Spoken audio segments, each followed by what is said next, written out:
many issues I will not be able to address, but you can always take a look at our website and see if you're interested in pancreatic cancer, epigenetics, or other stuff.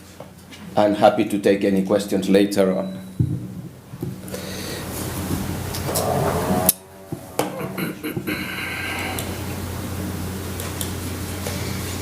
And there are a few things as well on Facebook and YouTube and so on. I will be giving you a glimpse of the main results of 3 papers of us recent. One is the one you see here, in which we saw a decrease in concentrations of some POPs in the city of Barcelona. This is a very unusual study because it's very striking how little we know about changes in concentrations in representative samples of the population. It is astonishing how little is done in Europe based on representative samples of the population. I think it's a scandal that we devote so much money to pay for indicators of all sorts and so little to know what is the actual degree of human contamination. The second is a commentary on a very interesting paper in which I think I expressed the idea that we need more comprehensive, more integrated analysis of the lifetime effects, of the life course effects of the mixtures of environmental factors. And the focus finally, and I will need some extra effort on your part because it's late and you're tired, I'm sure you are, and very much at the end of the presentation I will request some extra effort at a puzzling result, a result that is so simple that it's very hard to understand why nobody did it before. Such a simple idea. Spain has quite a degree of research. I think we've gone quite a long way, and I think this is an interesting headline, which I did not choose. It was chosen by the journalist. The paper is mine, but look at something that I think we should reflect for a few seconds. How do the news about our internal contamination reach citizens? What do citizens know about trends, changes in their internal body burden? Okay, and I think it's an interesting headline for many reasons. One of them being as well that journalists are quite happy nowadays to get good news. They really are looking for good news. There are so many bad news that they quickly grabbed the good news that there had been a decrease in Barcelona. Although immediately they realized that the news were in fact very bad. The reasons for these trends are extremely difficult to assess. Why do we see changes? Who is influencing this long-term contamination? Is industry doing things sometimes better and we don't realize? Are government policies working? There is very little empirical research on which policies are effective to decrease human contamination. This is the book that Dolores was referring before, in which we summarized research being done on these issues in Spain. And I think I coined, you may say you didn't, because it was already coined by the Greeks several thousand years ago. But I think I coined, or at least I helped put in the minds of the Spanish people the term internal contamination. Do you ever see it in your newspapers? We see a lot about pollution, and the environment seems something that is outside and never reaches us. And I think we must emphasize that there is an internal contamination. And then there are all sorts of linguistic and anthropological questions that are very interesting. You know, should we talk about internal or interior, and so on and so forth. But I think it's important that citizens get better information to raise awareness. And many other of the issues that I will not have time to address, some of them have been appearing, like the developmental and life course hypothesis and so on. Some of them are defined in the dictionary. I am quite fascinated by this book, by the Nobel Prize, by a psychologist, some of you may know. And I think we need more dialogue about ideas like the ones that Jeffrey Rose, you know, everything we're talking here, everything requires to read the book by Jeffrey Rose. Okay, it is not possible to spend time speaking about individuals and populations, clinical effects and policies, population exposures and individual contamination, clinical medicine and public health, environment and citizens' rights, and so on. It is impossible to talk about this and not have some idea about the ideas of Jeffrey Rose. Kahneman is also extremely helpful at helping us know better things like the ones you see there and how our cognitive machinery works, the individual machinery and the collective machinery, how we think, why we see all these contradictions and so on. Okay, because on pure scientific grounds, it would be impossible to understand or to explain why environmental chemical agents are not commonly integrated or more deeply integrated into research. Any kind of research nowadays, mechanistic research, basic research, clinical, requires this integration. Okay, why? Because it's fascinating from any perspective, the wide range of physiological functions that these environmental chemicals disrupt. And it's not just endocrine disruption.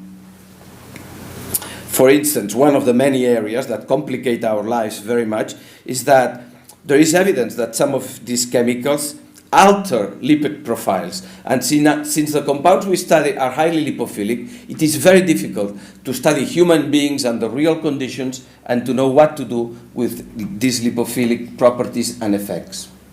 I would also like, to raise, because of the genetization, la genetización, not the genetization of our societies, that we know a lot about the physicochemical characteristics, functional properties, and clinical effects of many environmental agents. There are uncertainties, of course, but we know much more about these properties and effects of chemicals than of many genes, whose characteristics are sometimes very poorly known, whose clinical effects are virtually ignored in many ways. And yet,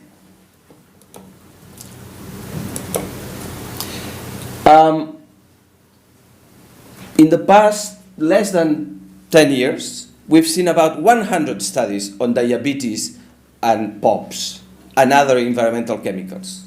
Really, we reviewed them all. It's a huge amount of information. So sometimes it's not a matter of the precautionary principle, just in case, not as you were talking, but some people said, well, just in case. No. The amount of evidence is huge. And then our societies are unable to act. And some of these studies, not many, were prospective and ruled out reverse causality. It is not that diabetics accumulate POPs more than non-diabetics.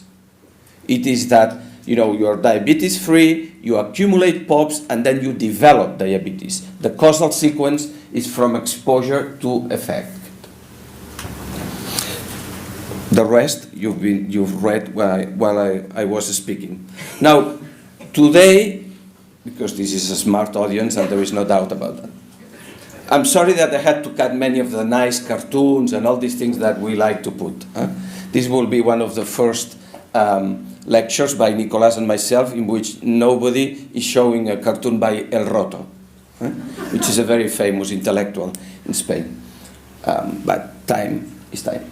Now, I will be in a few minutes speaking about high concentrations. We are all contaminated at high concentrations. Let me advance that. It is not true that all our concentrations are low. This is not to say that low dose effects are not important. There is a lot of evidence that there are important effects at low doses. There is lots of uncertainty. Of course there is lots of uncertainty. What is science? But there is a huge amount of evidence showing that you have all sorts of effects at low concentrations. Okay, the way we conduct biomonitoring most of the time leaves untested this question. Does everybody have low concentrations of some compounds? And as well low concentrations of the other compounds, and everybody, the minority who has high concentrations of some compounds, has high of the other compounds, or is it vice versa? Well, we developed a new indicator, and we showed that the reality is B. That you may have low concentrations of many compounds, I hope this is your situation, but you will all have high concentrations of a few other compounds.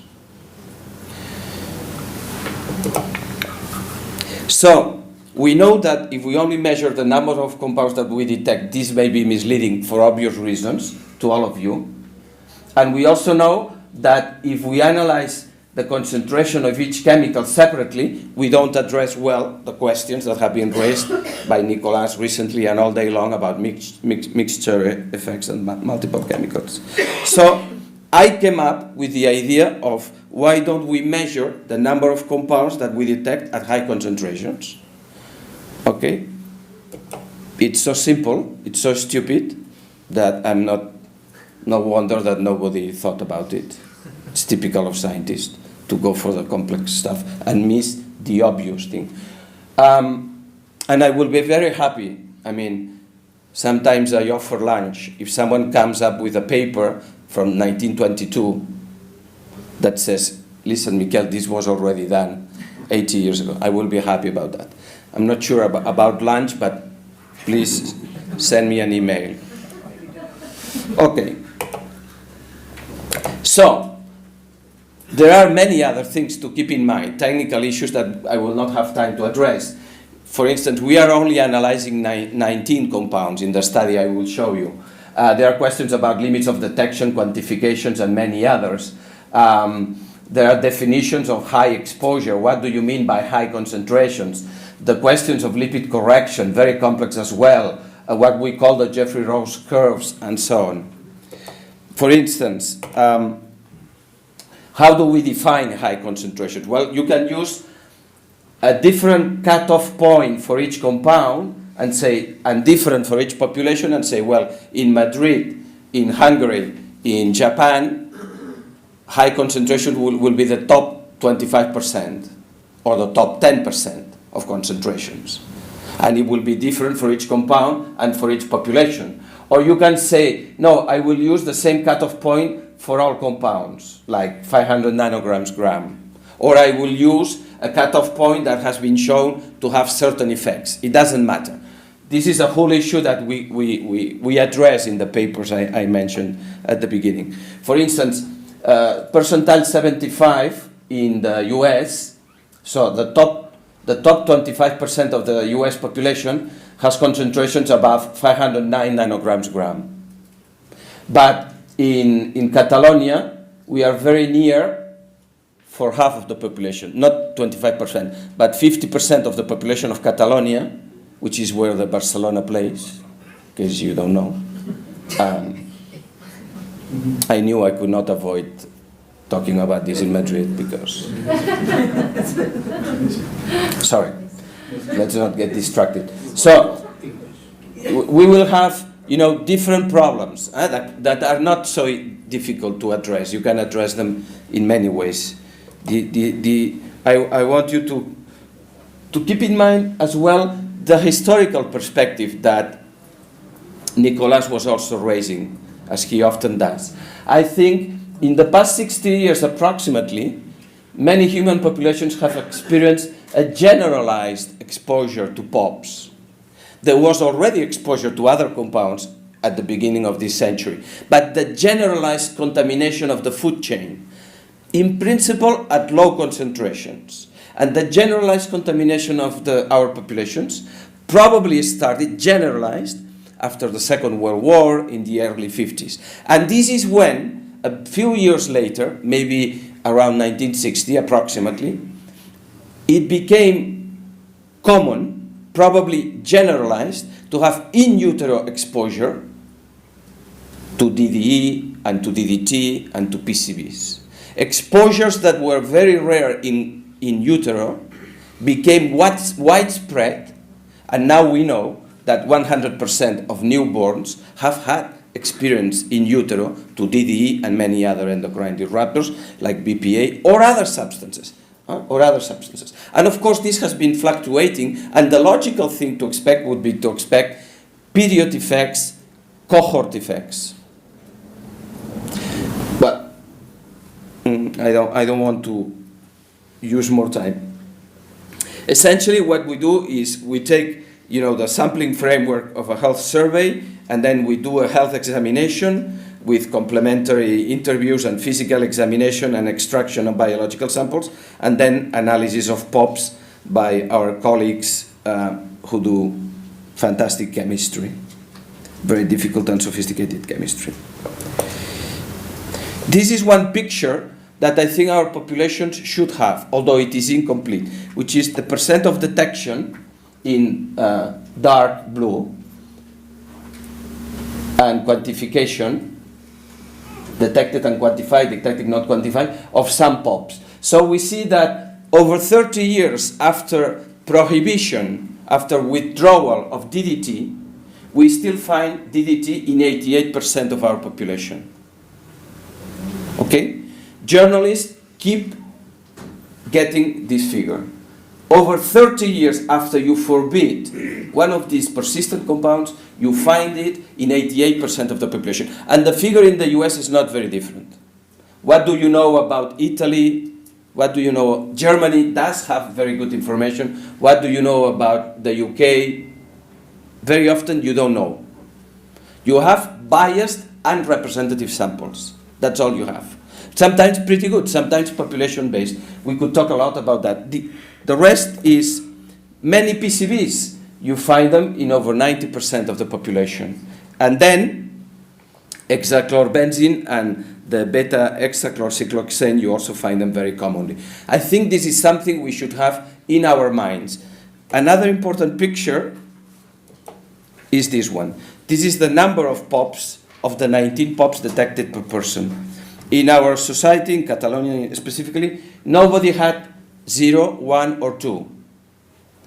The lowest number was 3 of 19, and some people had up to 19. And the 73% of the population had 10 or more POPs. Okay? Let people think about this type of figures in each country. Think 30 seconds. 73% of the population has 10 or more POPs in the body. Of 19, when you only measure 19, okay? And 100% of the population has 3 or more. Let people think about these issues. And then let's talk about the cultural implications and the socioeconomic implications and so on. Of course, we all want to know about concentration, and this is a very typical figure. DDE, much higher concentrations than the other compounds, and so on and so forth. Very typical of many countries, including the US. Very simple arithmetic sometimes, okay? Why does somebody have concentrations over 7,000 times higher than someone else? Other than because probably someone was slightly older than the other person. I can tell you that the woman with over 900 nanograms of DDE was not very old, middle age. Why is it? Or why is it that somebody has concentrations over 6,000 times higher of hexachlorobenzene than someone else in the same population? Why don't we talk more about the inequalities and the differences in internal contamination by these and many other compounds? This is an image that to me is very powerful because it shows, it is inherent to the picture, the population nature of the problem. That this is not an individual problem, that this problem has social and community causes, consequences, and solutions.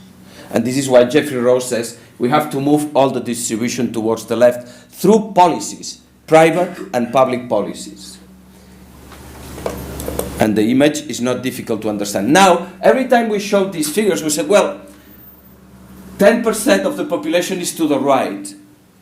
And I would usually say, only a minority of the population, 10%, has much higher concentrations than the majority, which sounds like a positive way to put it.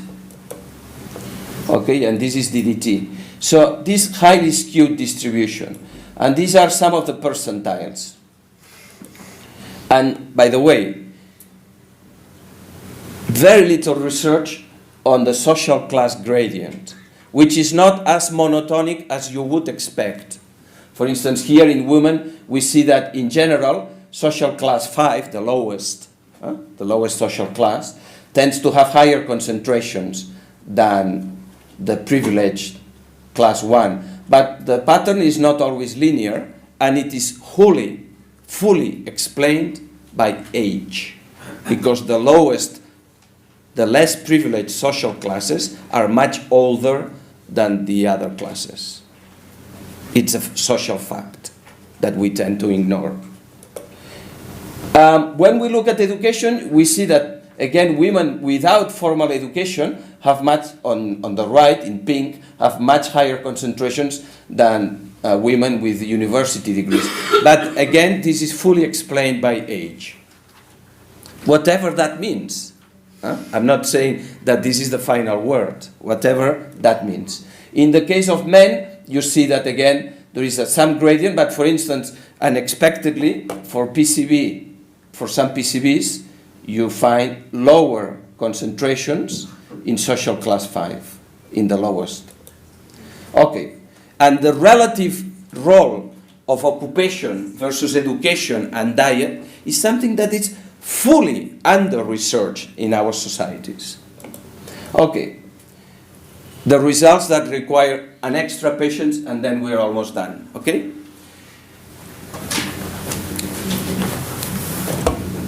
If I take as high concentrations the percentile 75, the top quartile, in Catalonia, in this representative sample, 58.5% of our population has at least one POP of 19 in the top quartile. So it would be accurate to say that most of the population has at least one POP at high concentrations.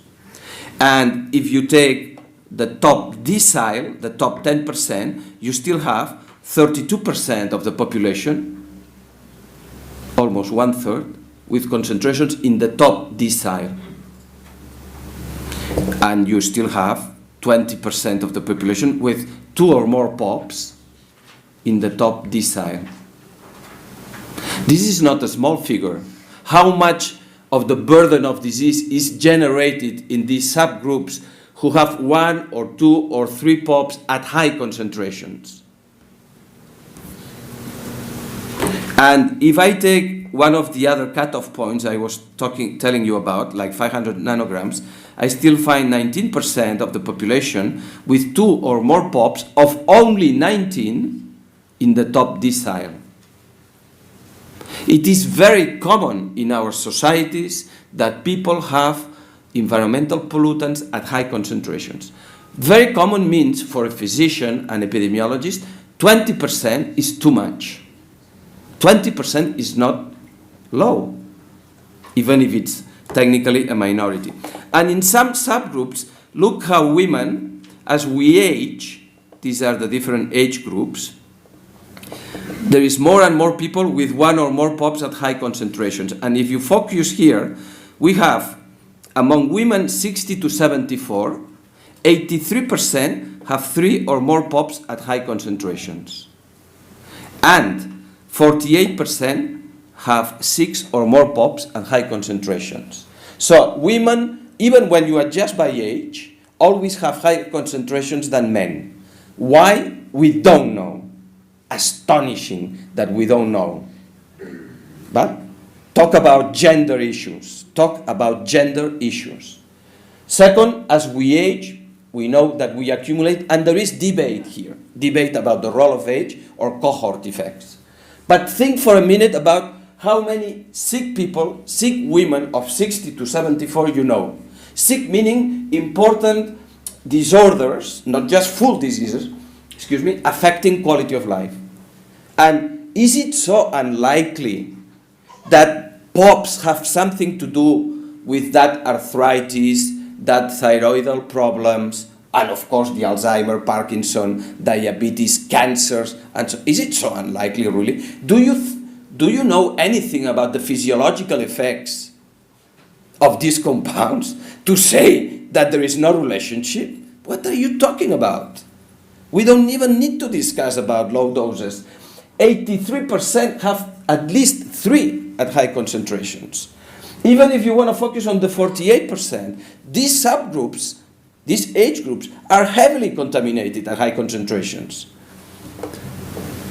How many should we, this is just a summary of what I told. Oh, by the way, the good news is that there was a decrease and so on and so forth. The bad news is that in our case, only 4% of the population had all 8 POPs in the lowest quartile. Only 4% had 8 POPs, all in the lowest quartile.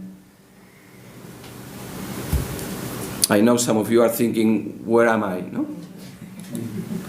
Okay, so let me finish like this. How many studies, how many do we accumulate during lifetime? Or how many compounds are we constantly exposed to? Well, in some studies, mostly done by NGOs, because this type of research has no sex appeal for epidemiologists, and clinicians are busy elsewhere. So 9 healthy volunteers. So they detected up to 100 compounds per person out of 200 studied.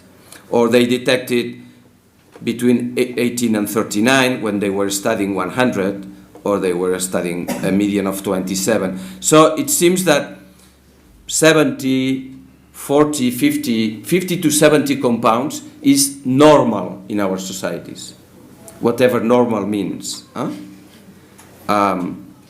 In umbilical cord blood, over 300 industrial chemicals have been detected. So, summaries. We have a strong scientific reasons to integrate more deeply biomarkers of internal dose. Many individuals accumulate mixtures of POPs throughout the life course. I think it's scientifically unfounded to study gene expression. With the available knowledge on the influence of these compounds on gene expression, how can somebody study gene expression and not look at these compounds? It's very puzzling, unless you are reading Daniel Kahneman. Thank you.